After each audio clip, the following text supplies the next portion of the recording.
এটা হচ্ছে আমার লগইন পেজ। শুরুতেই আমি এই লগইন পেজটা দেখতে পারবো। তারপর হচ্ছে লগইনের পর যদি আমি আমার আমার রেজিস্টার করা না থাকে তাহলে আমি সাইন আপে যাইতে পারবো। এখান থেকে আমি রেজিস্টার করতে পারবো অ্যাজ এ নিউ ইউজার। এটা তারপর হচ্ছে রেজিস্টার করার পর আমাকে রিডিরেক্ট করবে হচ্ছে এই লগইন পেজে। এছাড়া আরেকটা অপশান আছে, সেটা হচ্ছে পোস্ট।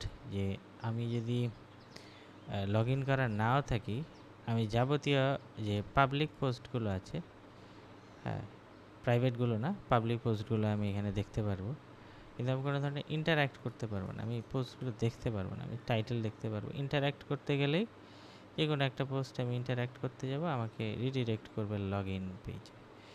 সো এখন আমি প্রথমেই লগ ইন করি একটা ইউজার দিয়ে, ইউজার 1 gmail.com,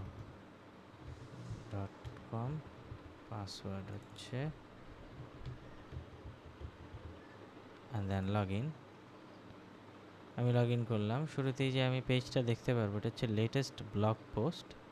এই ব্লগ পোস্টগুলো হচ্ছে আপনার আমার ব্লগ পোস্ট না, অন্য যে ইউজার আছে ওদের ব্লগ পোস্ট। তো ওরা এটা করছে এবং এগুলো আমি রিড করতে পারবো, ঠিক আছে। তারপর রিড করতে পারবো, আমি লাইক করতে পারবো। লাইক করলে এই যে আনলাইক চলে আসবে, আবার ওই কন্টেন্টটাকে আনলাইক করতে হলে এই যে আবার ক্লিক করলেই সেটা আনলাইক হয়ে যাবে। বুকমার্ক করতে পারবো, ধরে নিই এই পোস্টটা লিভারপুল রিলেটেড, এটাকে আমি বুকমার্ক করলাম। এখন এই যে আনবুকমার্ক চলে এসছে, এখান থেকে আমি আবার আনবুকমার্কও করতে পারবো এক ক্লিকে। বাট আমি যদি বুকমার্ক পোস্টগুলো দেখতে চাই, আমার এই যে লিভারপুল রিলেটেড পোস্টটা বুকমার্ক হয়ে গেছে, এখান থেকে আমি আবার আনবুকমার্ক করতে পারবো। আমি এক ক্লিক করলাম, এখন আর আমার কোনো বুকমার্ক করা নেই। আমি যদি আবার হোমে আসি, দেখে যে এটা আবার আনবুকমার্ক হয়ে গেছে। এখান থেকে আমি আবার বুকমার্ক করতে পারবো। আমি আবার এটা রিডও করতে পারবো। এটা রিড করলাম, ব্যাকে চলে গেলাম। এখান থেকে আমি পোস্ট সার্চ করতে পারবো, প্রতিটা কি স্ট্রোকে সার্চ হবে। ধরেন এই লিভারপুল, LIVR, LIVERPOL, লিভারপুল লিখলে লিভারপুল রিলেটেড যে পোস্ট আছে সেটা চলে আসবে।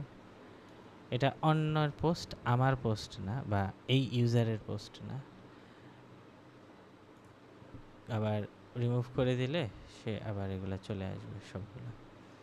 সো তারপর হচ্ছে বুকমার্ক গেল। তারপর হচ্ছে এখন আমার বানানো পোস্টগুলো আমি এখানে দেখতে পারবো।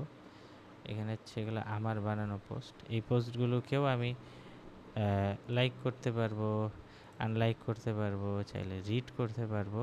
এখানে আমি রিড করতে পারবো। আমি আবার এই পোস্টগুলো আবার এডিটও করতে পারবো। এডিট করতে হলে এরকম, যেমন ধরি এখানে কোনো ইমেজ অ্যাড করা ছিল না, সো আমি এখান থেকে একটা ইমেজ অ্যাড করি। কোন ইমেজ অ্যাড করি, এটা করা যেতে পারে। ওকে, এটা করে আমি দিলাম হচ্ছে আপডেট পোস্ট। আপডেট পোস্ট দিলে পোস্ট আপডেটেড সাকসেসফুলি। এখন আমি আমার পোস্টগুলোতে যাই, তো এখানে আমি ইমেজটাকে আপডেট করছি, হয়ে গেল। এখন ধরেন এই যে এই স্পেসিফিক পোস্টটাকেই আমি ডিলিট করব, সো জাস্ট ক্রস বাটনটা প্রেস করলেই ডিলিট হয়ে যাবে। তো সাকসেসফুলি ডিলিটেড। এখন আমার 3টা আছে। সো এইটাই আই গেস। আরেকটা হচ্ছে যে যেটা আমি করতে পারিনি, সেটা হচ্ছে যে রিড মোডে আসি। রিড মোডে আসলে দেখতে পারবো হচ্ছে যে পোস্ট কমেন্ট। আমি টপ লেভেল কমেন্টগুলো হয়তো বা শো করাইতে পারি, কিন্তু নেস্টেডগুলো আমি আসলে পারতেছিলাম না। তো আমি চেষ্টা করার পর আসলে পারিনি, পরে আর ধরিই নাই এইটা।